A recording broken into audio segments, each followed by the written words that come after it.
नमस्कार, knocking-news.com में आपका स्वागत है। मैं हूं गिरिजेश वशिष्ठ।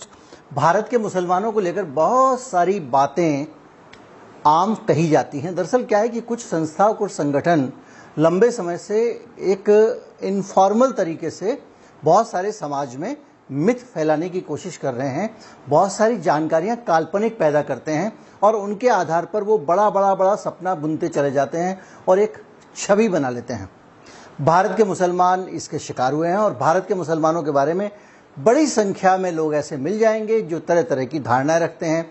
बहुत सारी धारणाएं हैं, जैसे बहुत कम उम्र में बच्चों की शादी कर देते हैं और ये धारणा इसलिए है क्योंकि उनके यहाँ कम उम्र में शादी करने की इजाज़त है।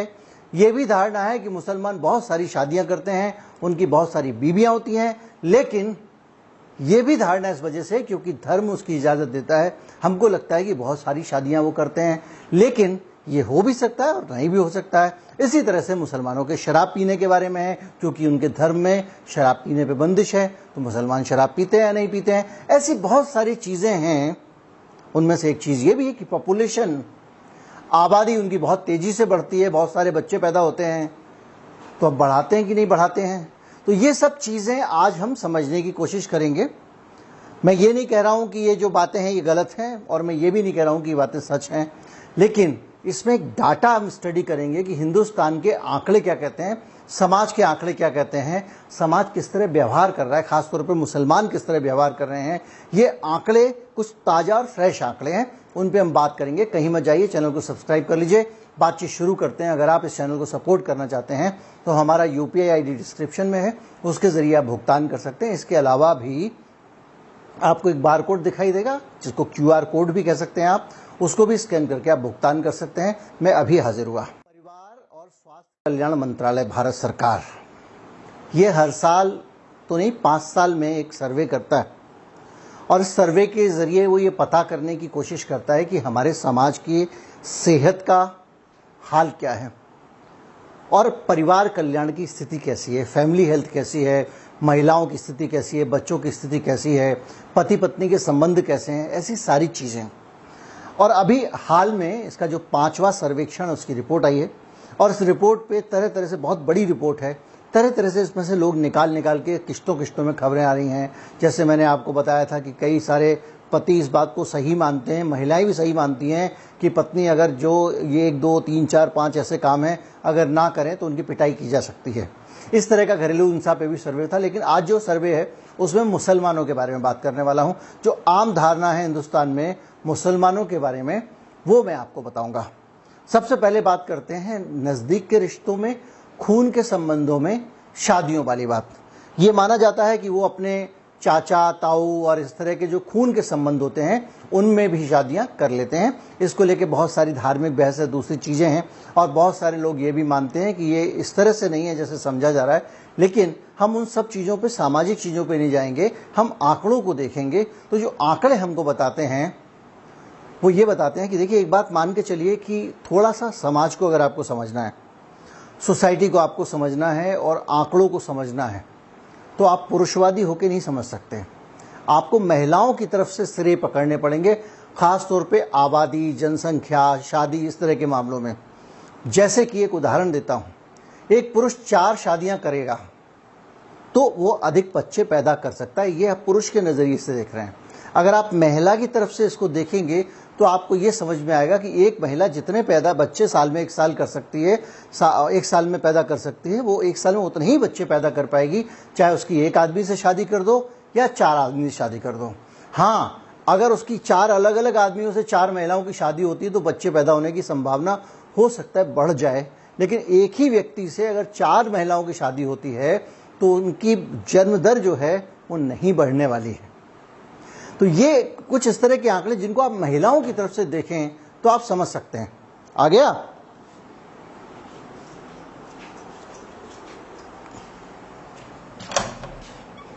अच्छा जीनत, तुमको अंदर जाना पड़ेगा शांति काल में। अंदर चले जाओ फिलहाल,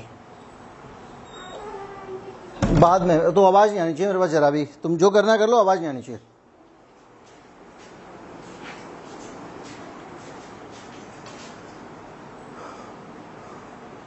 तो इसी तरह से मुसलमान महिलाओं के बारे में ये बात कही जाती है कि वो लोग अपने निकट संबंधियों में उनकी शादी कर दी जाती है। तो इस सर्वे में, जो फैमिली हेल्थ सर्वे है, इसमें हिंदुस्तान की जो मुसलमान औरतें हैं उनसे बातचीत की गई है और उनसे पूछा गया है कि भैया आप जो है वो निकट संबंधों में शादी आपकी हुई है या नहीं हुई है, आपके जान पहचान में किसी की हुई है या नहीं हुई है। तो ये बहुत बड़ा नेशन वाइड सर्वे होता है, पूरे देश में होता है, ये बहुत बड़ा सर्वे होता है। तो इस सर्वे में 15.8% महिलाओं ने ये माना कि उनकी शादी एक रक्त संबंध में हुई है, यानी कि ब्लड रिलेशन में हुई है, चाचा ताऊ के बच्चे, मामा के बच्चे, भाई बहन, इनके साथ में हुई है, ठीक है। और 80% से अधिक मामलों में हस्बैंड वाइफ एक दूसरे से रक्त संबंध से नहीं जुड़े हुए हैं। अब आप अगर इस आंकड़े को देखें तो आपको ये साफ समझ में आएगा कि ब्लड रिलेशन में शादी करने के मामले में सिर्फ 15% मुसलमान ही आगे हैं। लेकिन इस आंकड़े को थोड़ा सा आप दूसरी कम्युनिटीज़ को भी ढूंढें और तुलना करें तो आपको स्थिति और स्पष्ट होती है। और वो बताते हैं कि बौद्ध और नवबौद्ध जो समुदाय है उसमें 14.5% लोग ऐसे हैं जो ब्लड रिलेशनशिप में शादी कर रहे हैं। यानी बौद्धों में भी करीब करीब मुसलमानों के अलावा बराबर ही ये स्थिति टेंडेंसी है। ईसाइयों में भी 11.9% लोग अपने ब्लड रिलेशन में शादी करते हैं। ये आंकड़ा कह रहा है फैमिली सर्वे का, जो हिंदुस्तान का आंकड़ा है। अब हिंदुओं की बात आए बगैर ये तुलना अधूरी रहेगी। तो 10.1% हिंदू भी ब्लड रिलेशन में शादी करते हैं, चाचा ताऊ मौसी के बच्चों के साथ में शादी करते हैं। 10% हिंदू और 15% मुसलमान करते हैं। और मुसलमानों के धर्म में इजाज़त होने के बावजूद ये आंकड़ा इतना ज़्यादा नहीं दिखता है जिसको देख के हम कोई निष्कर्ष निकाल सकें। जल्दी जल्दी बहुत सारी चीज़ों को लेना है, इसलिए इसको और आगे चलाते हैं। लेकिन कुल मिला के ये पता चलता है कि बहुत ज़्यादा मुसलमान ऐसे नहीं हैं जो ब्लड रिलेशन में शादी करते हैं। अब आती है बात 4 शादियों की। चूँकि 4 शादियों को लेकर बहुत सारे चुटकुले बनते हैं, बहुत सारी बातें होती हैं, बहुत सारा मुसलमानों को निशाना बनाया जाता है। और कुछ लोग ये भी मान के चलते हैं कि 4 शादी करने का मतलब ये है आबादी जल्दी बढ़ेगी। अब वो लोगों का वो पुरुष के नज़रिए से देखने वाला सोच है, जैसा उदाहरण दिया।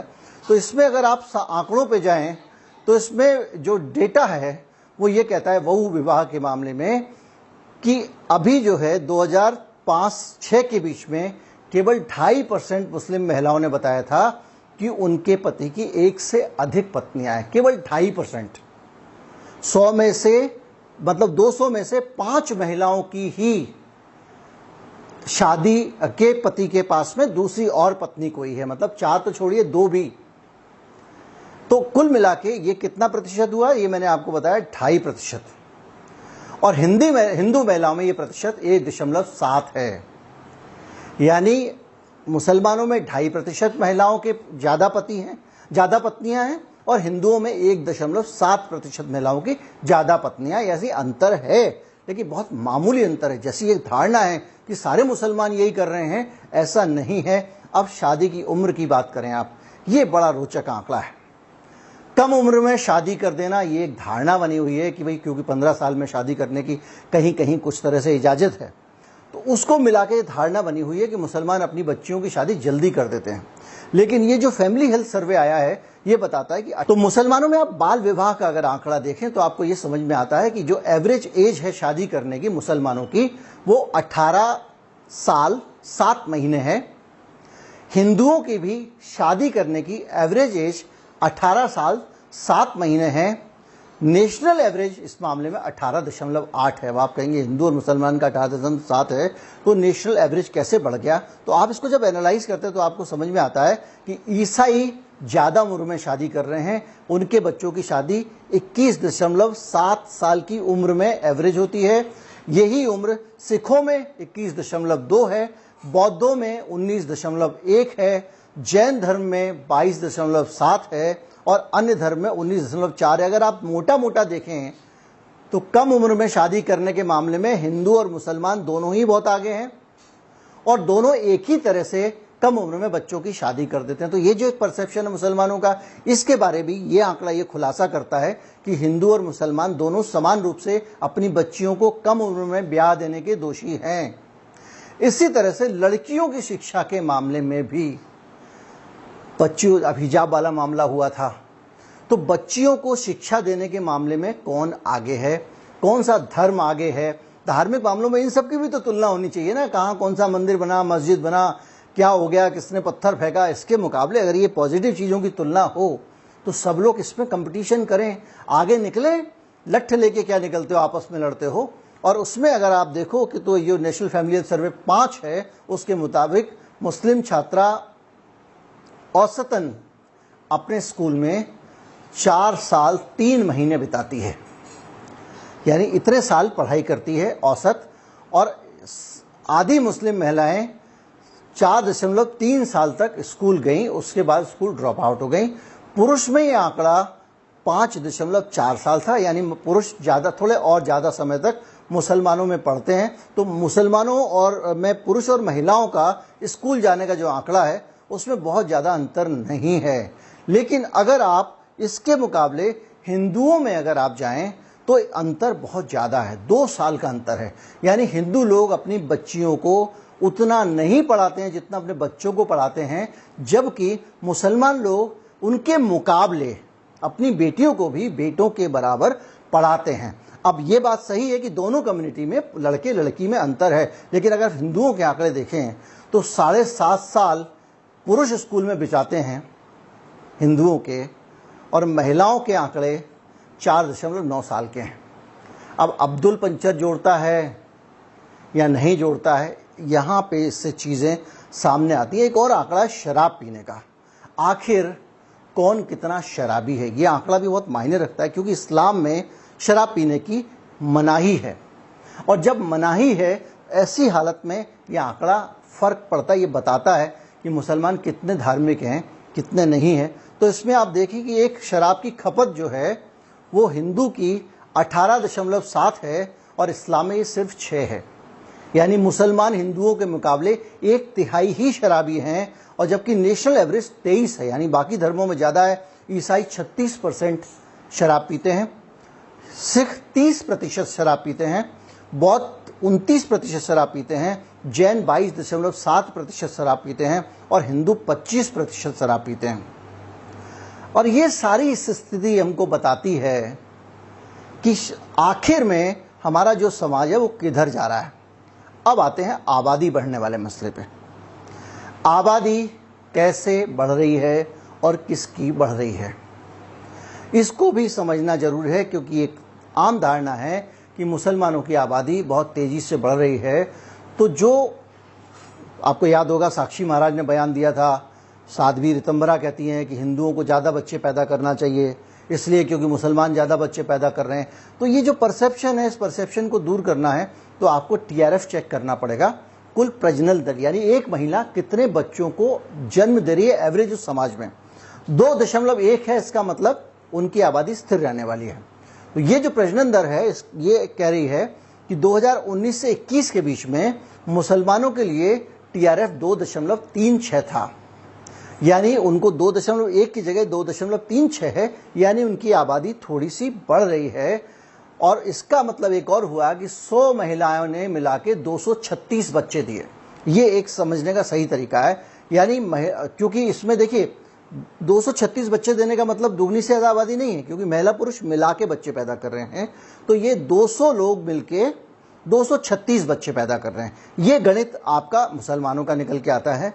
और इसी तरह से जो है वो हिंदुओं का भी गणित है। और जो टाइम सीरीज डेटा कहता है वो कहता है पिछले 25 सालों में TRF मुसलमानों का तेजी से गिरा है। जो पहले बच्चे पैदा मुसलमान ज़्यादा करते थे वो अब तेजी से गिरा है, जो 3.6 था, यानी 200 लोग मिलके 360 बच्चे पैदा करते थे, वो गिर के 236 बच्चों पे आ गया है। यानी बहुत तेजी से मुसलमानों ने अपने बच्चों को, अपनी पॉपुलेशन को कंट्रोल करना शुरू किया है। वो अपने आप को अब बेहतर जिंदगी जीना चाहते हैं, क्योंकि वो जानते हैं कि ज़्यादा बच्चे होने का मतलब ये है जिंदगी की दुश्वारियां बढ़ना, और बच्चों को भी अच्छा भविष्य नहीं मिल पाता है। इसी तरह से अगर आप हिंदुओं में जाएं तो ये जो है 1.94 है, यानी हिंदुओं में जो आबादी है उसकी सस्टेनेबिलिटी से भी काफ़ी कम दर है ये। अगर एक काफ़ी कम नहीं, थोड़ी कम दर है, क्योंकि अगर एक पति पत्नी मिला के 2 होगा ना, 2 लोग अगर 2 बच्चे पैदा करें उसकी जगह ये लोग 1.94 बच्चा पैदा कर रहे हैं। इसका मतलब यह है कि 100 हिंदू महिलाएं मुसलमानों की तुलना में 42 बच्चे कम पैदा कर रही हैं। लेकिन एक बात पक्का मान के चलिए कि उसके बावजूद उनकी जो पॉपुलेशन ग्रोथ की रेट थी वो कम हो रही है। अब ये पूरा का पूरा जब आपके सामने एक तस्वीर एक समाज की दिखती है तो अब आपको ये समझना पड़ेगा और ये समझने की आवश्यकता है कि हमारे पास जो आंकड़े हैं वो हमको बता रहे हैं कि हिंदुस्तान का आम आदमी अपनी जिंदगी के फैसले ये देख के तय नहीं करता कि हम हिंदू हैं या मुसलमान हैं। अगर आप एक शराब वाले आंकड़े को छोड़ दें, क्योंकि उसमें मुसलमान अपने धर्म को देख के अपने फैसले कर रहा है। बाकी के मामलों में जो आइडेंटिटी की पॉलिटिक्स के मामले में, अपने धर्म को मानने के मामलों में तो ठीक है, लेकिन जहां पहचान की राजनीति की बात आती है कि हम मुसलमान हैं, हम अपनी आबादी बढ़ा दें, या हम हिंदू हैं, हम अपनी आबादी बढ़ा दें, तो इस तरह के जो मसले हैं जिनका किसी चीज़ से कोई लेना देना नहीं है, ये जो मसले आदमी की ज़िंदगी से जुड़े हुए नहीं हैं, उन मसलों में लोग उलझते नहीं हैं। उनको सांप्रदायिक एजेंडों से मतलब नहीं है। उनको पता है कि मैं ज़्यादा शादी करूंगा तो मेरे लिए ही मुसीबत होगी, इसलिए वो अपने आप को एक बेहतर इंसान बनाने की तरफ जाते हैं। उनको पता है कि मैं बच्ची की कम उम्र में शादी करूंगा तो ठीक नहीं रहेगा उसके लिए, वो बेहतर जिंदगी में शादी कर रहे हैं। यानी उनका जो समझ का स्तर है वो वैज्ञानिक और सामाजिक जो वातावरण है उससे तय हो रहा है, ना कि किसी कूप मंडूक सांप्रदायिक आइडियोलॉजी से, ना किसी कठमुल्लेपन से, ना किसी पोंगापंथी से वो तय करते हैं कि उनका जीवन कैसा हो। जो उनके लिए अच्छा है वैज्ञानिक और सामाजिक रूप से वो अपने लिए करना चाह रहे हैं, ये सर्वे दिखाता है। और इस सर्वे के आंकड़ों को अगर आप देखें तो ये एक अपने आप में एक बड़ा इम्प्रूवमेंट है जो बताता है कि आने वाला समय भारत के मुसलमानों के लिए बहुत बेहतर होने वाला है, क्योंकि वो अपनी सामाजिक और आर्थिक स्थिति को लगातार बेहतर बनाने के लिए काम कर रहे हैं। वो बच्चों को फालतू के कामों में डालने के बजाय, धार्मिक और दूसरे विषयों में घुसाने के बजाय उनकी बेहतर जिंदगी, कम बच्चे पैदा करना, उचित उम्र में शादी करना, खान पान का ध्यान रखना, बच्चियों को भी बच्चों के बराबर पढ़ाना, ये सब काम कर रहे हैं, जो एक अच्छा शगुन है किसी भी समाज के लिए। और ये आंकड़े बिल्कुल मेरे नहीं हैं, ये विश्लेषण मेरा है, लेकिन ये जो आंकड़े कह रहे हैं ये आंकड़े भारत सरकार के स्वास्थ्य एवं परिवार कल्याण मंत्रालय के आंकड़े हैं और उनका नेशनल फैमिली हेल्थ सर्वे है। उम्मीद करता हूं इस वीडियो से काफ़ी समझने में मदद मिली होगी, आपको एक मुस्लिम समाज को और नज़दीक से जानने का मौका मिला होगा, और जो बहुत सारे झूठे परसेप्शन बने हुए हैं, झूठी धारणाएं बनी हुई हैं, उनको भी आप अच्छी तरह से इसको डाटा को विजिट करने के बाद समझ पाएंगे और अपनी राय बदल पाएंगे, जो हमारे देश के लिए बेहतर होने वाला है। नमस्कार, जय हिंद। इस वीडियो को ज़्यादा से ज़्यादा लोगों तक पहुंचाएं, चैनल को सब्सक्राइब कर लें।